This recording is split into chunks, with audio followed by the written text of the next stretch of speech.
Hey, Daniel and Chris, welcome to the show. Why don't we start with Daniel? Tell us a little bit about yourself.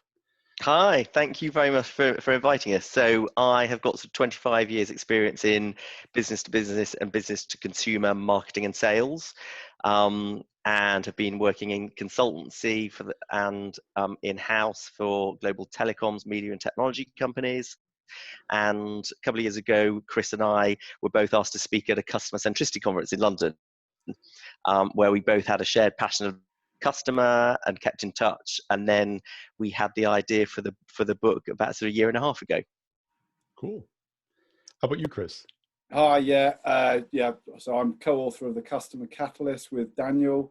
I've been working in technology, fintech for the last 20 years, marketing, customer engagement, business development, all those areas. We really feel that the whole dynamic has shifted. We're in the customer economy, and we think that's really affecting the way that salespeople now sell. Yeah. And what was the impetus for the book?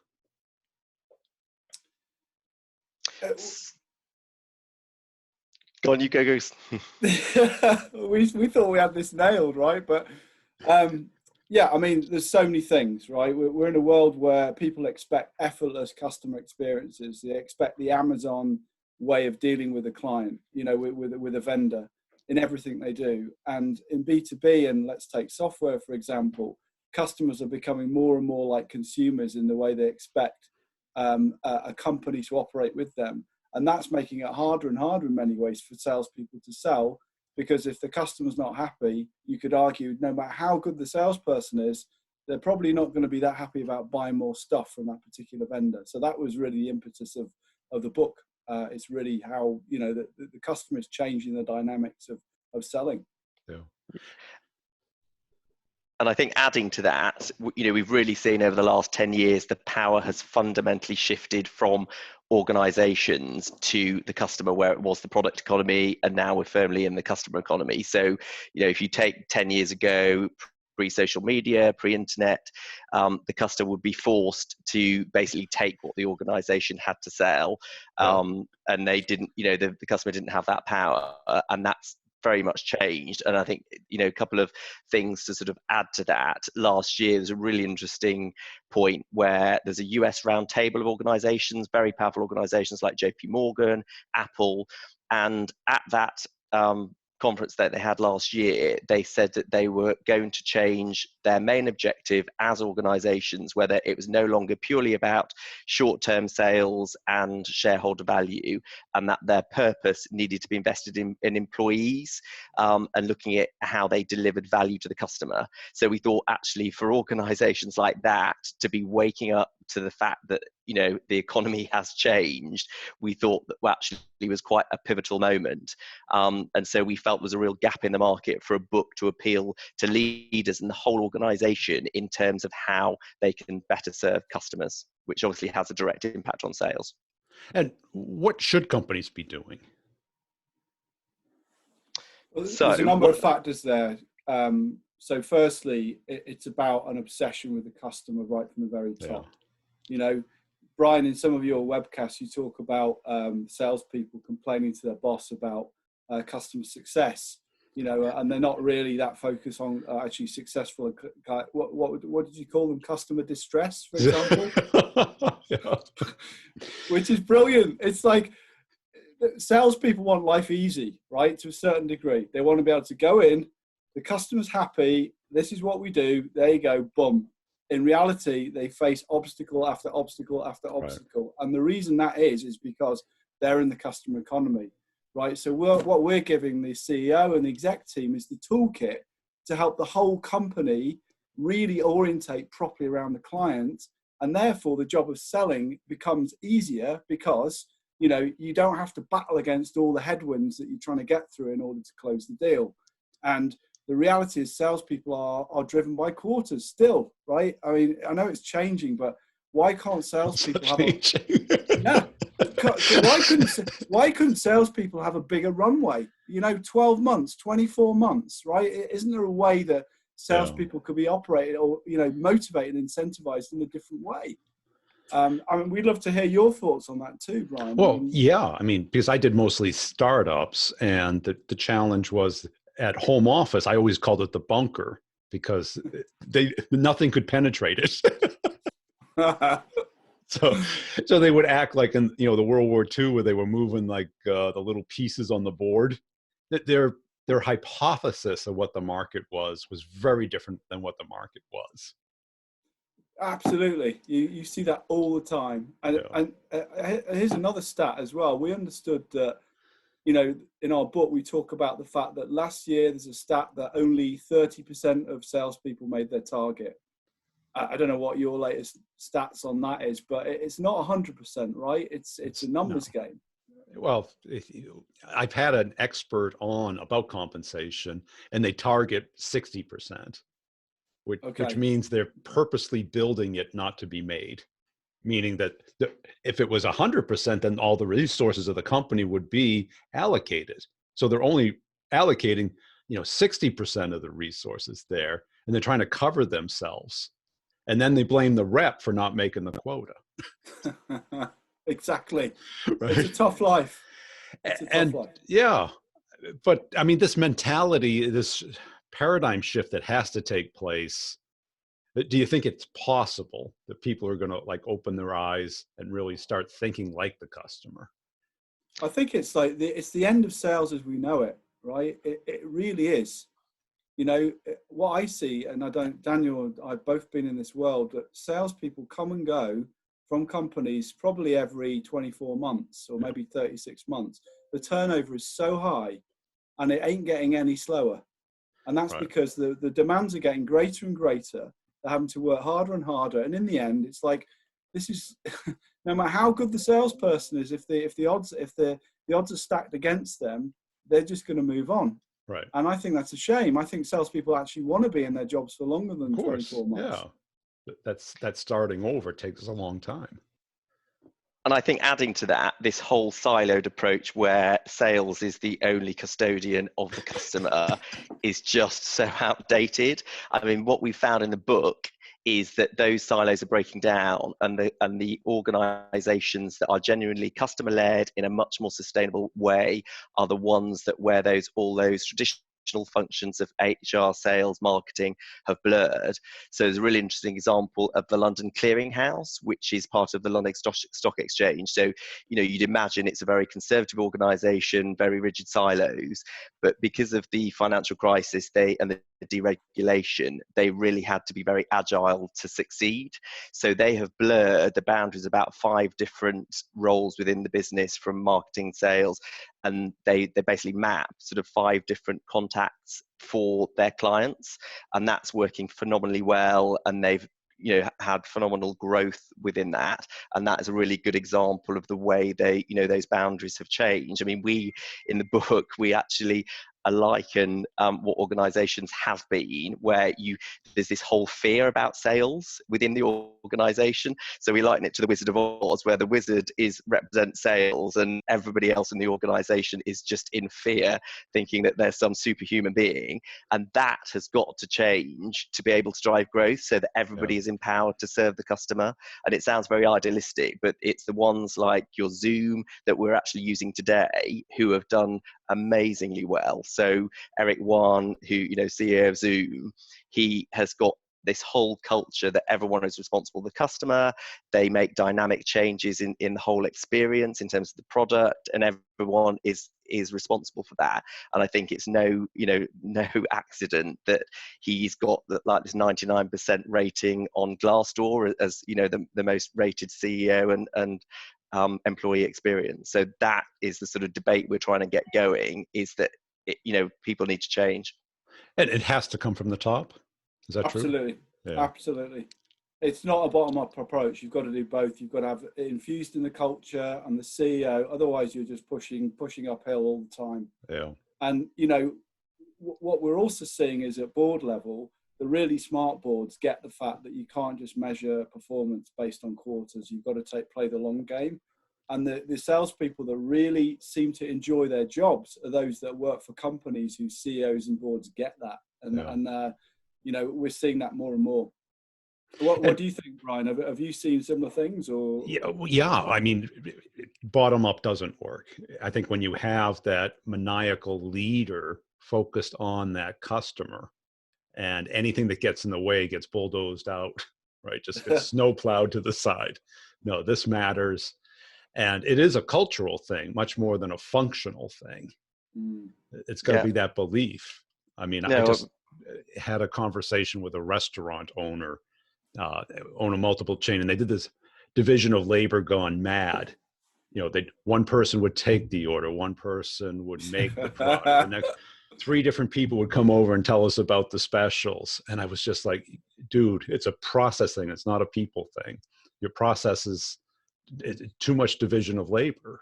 That's a really good analogy, right? So if you look at the head of Vista Equity Partners, who owns 30 odd software companies, you know him, Robert Smith. Yeah. He has said many occasions, and we've talked about this, that the future of the company organization is not driven by silos. It's driven by the journey that the customer takes with the company. Yes. That is transformative, and we're starting to see it already. The companies like Slack, they've merged services and support together in one customer function, post-sales customer function. Yeah. And I think that's the shape of things to come. We talk a lot about that you can't build a business based on everyone's silo activities, or else you're dead.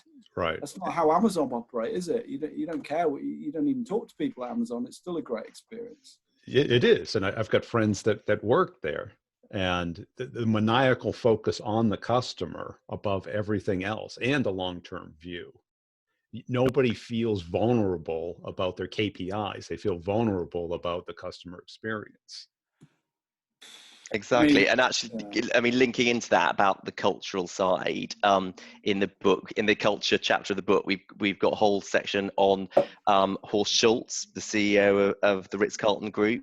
So, amazing, maniacal passion for the customer. And what he did was, really empower every single employee in the organization to be responsible for the customer, where he had this credo, this whole mission about ladies and gentlemen serving ladies and gentlemen. Yes.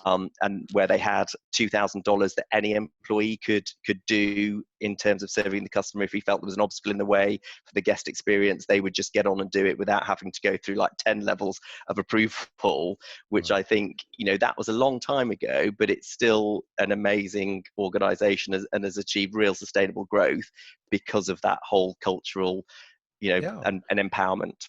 And I think the enterprise has taken a pendulum swing where they're looking at their dashboard instead of listening to their customers. Oh, it's unbelievable. The amount of people employed in sales ops, analyzing data in a myriad of different ways about opportunities. And, is this going to, do you think the ratio is like 20%, 30%? What a load of rubbish. Honestly. Right. It's a game that's being gamed. It's just absolute rubbish. Get rid of all that. You could, honestly, waste of time and money. It's never going to help anyone. At the end of the day, the customer wants value. And you talk about this all the time in your webcasts, right?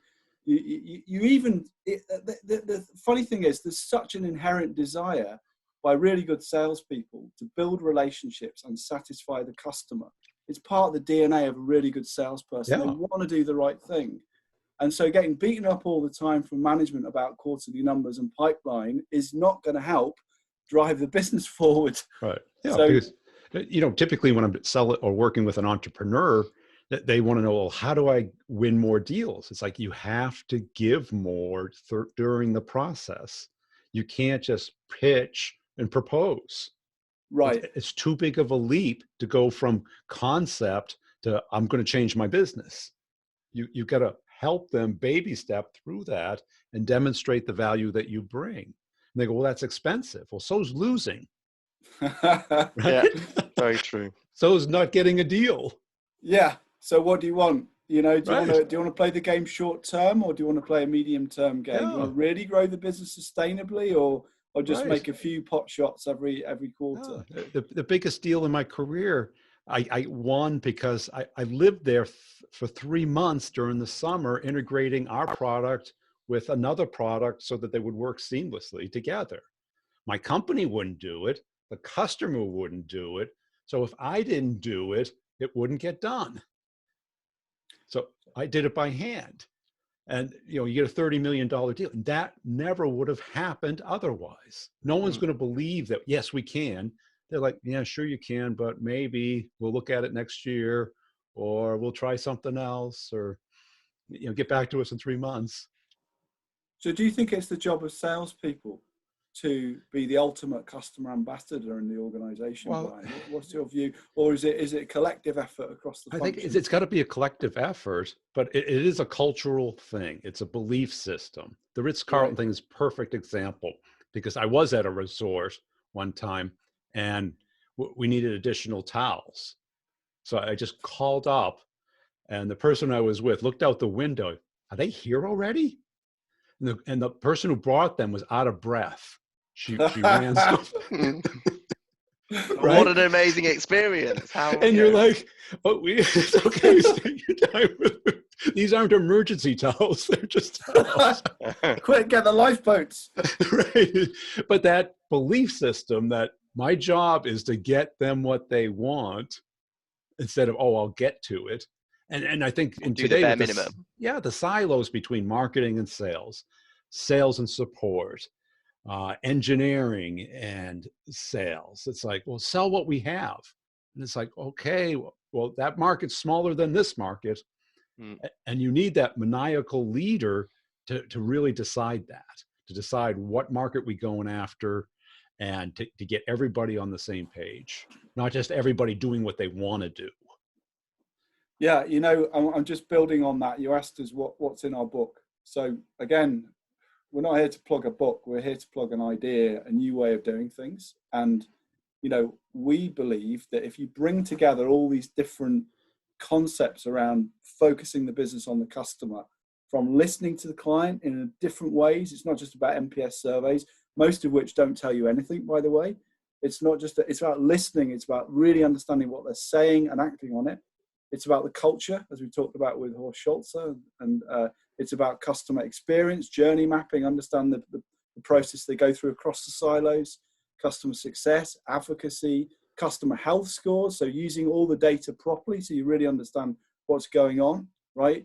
Co-creation with a client, which is what you just talked about, then becoming advocates ultimately for your business, because actually the advocates are your new sales force in terms of easing that process of salespeople actually closing deals. So we brought all that together. We call it the Sea Change Growth Engine.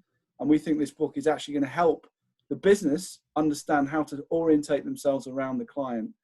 You know, we're really excited about it. We think it's a great tool for leaders. And as Daniel was saying, we've got some fantastic case studies in there, which we think are actually going to be kind of eye-opening for everyone in sales and in all different departments. So yeah, it's great we've had the chance to talk about it.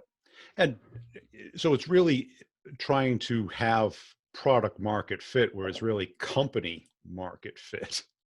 Yeah, right? It's not about pushing the product economy is over. Yeah. The customers are buying experiences now. It doesn't matter what business you're in. Every industry is digitized. You cannot sell a product anymore on its own. You never sell a product. That's gone, right? You've got to sell the experience, the package, the services, the whole aftercare bit. You've got to sell everything. The customer doesn't just want to buy something for it to break, especially in the subscription model where they have to renew it 12 months later and all, right? It's all those things. So yeah, absolutely.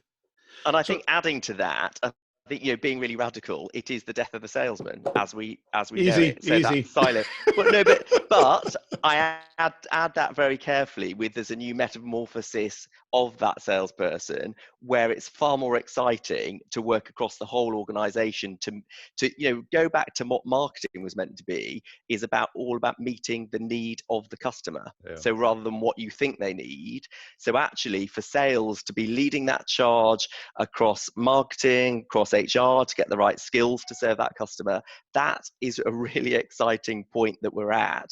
Whereas Chris was mentioning, the technology is there where you can literally listen to your customer at every step of their journey and you can act dynamically to serve them better. I mean, like, what a better opportunity for a salesperson to be leading that rather than being stuck in a rigid straitjacket, you know, that they're only allowed to do certain things, only allowed to serve certain things to the customer. So that's what we're really excited about, that it, you know, what's possible now where the whole organization can much better dynamically serve the customer.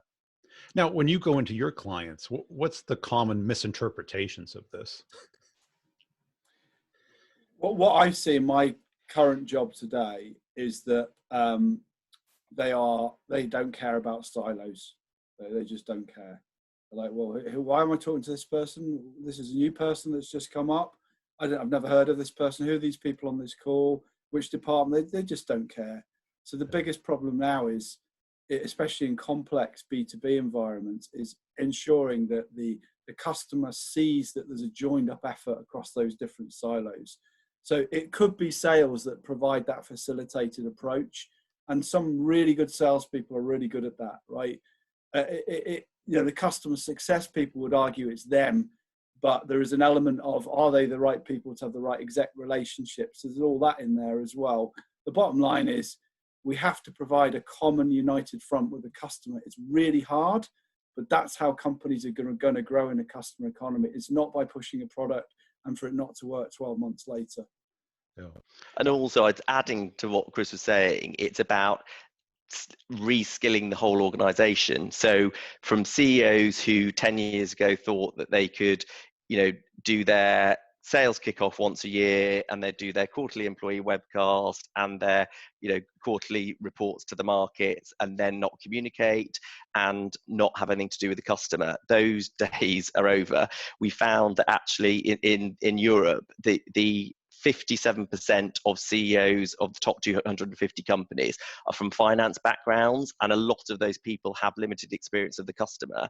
And going forward, particularly as you've got what Alan Jope, the CEO of Unilever, now calls the Gen Zennials, so Generation Z and the Millennials, who will be the new customer decision makers and the new salespeople, they don't want to work for organizations like that purely give, say, customer centricity lip service. They want the transparency of data and information that we now have means that they may start to go to a company like that says that they are customer centric, but they will soon find out from your Glassdoors, your reviews, that an organization isn't like that, and they just won't work for them. So you're at a pivot now where organizations have got to change.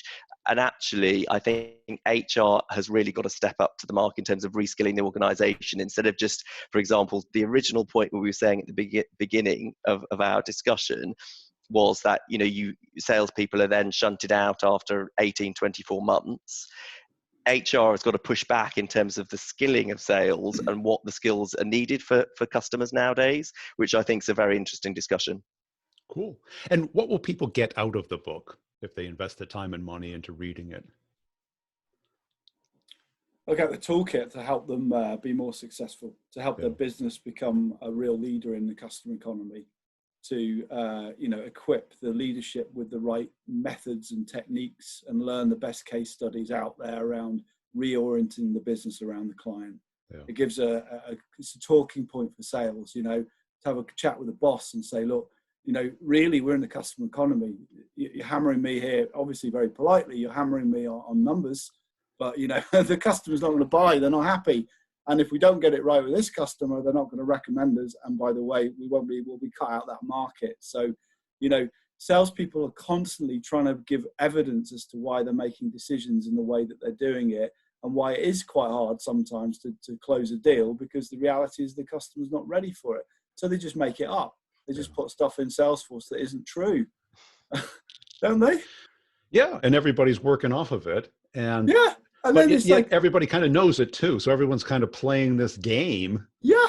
It's just, and what's really, one of the things I've loved observing in my career, and Daniel and I both have similar stories, is that, you start the quarter, the laid back Californian sales leaders on the phone. Hey guys, you all down the pub yet? And he's shouting at the guys in London. And basically, he's really nice at the start of the quarter. By the end of the quarter, he's going nuts. I want you to get in there. I want you to close the deal. All this stuff. And it's just maniacal. It's just bonkers. And every quarter it's the same. I used to call it the quarterly roller coaster. The first month is meetings and vacations and people having babies. Second month, people start warming up, getting to work. Third month, it's panic. Right. And then it just starts over every time. Exactly. But at the same time, then people are analysing reports and producing more numbers that are inflated, and you prodded it and there's nothing there, or there's not very much there. The business isn't actually growing. Right. The business isn't growing because they're not orienting around the customer. Things. right, that's what we're saying. This is how to, if you like, do the right things. And when we said the end of sales, it's as we know it. It's not like salespeople are going to go away. We love salespeople, but the whole process of selling has to change in the customer economy. It's the end of sales as we know it, right? Yeah. Cool.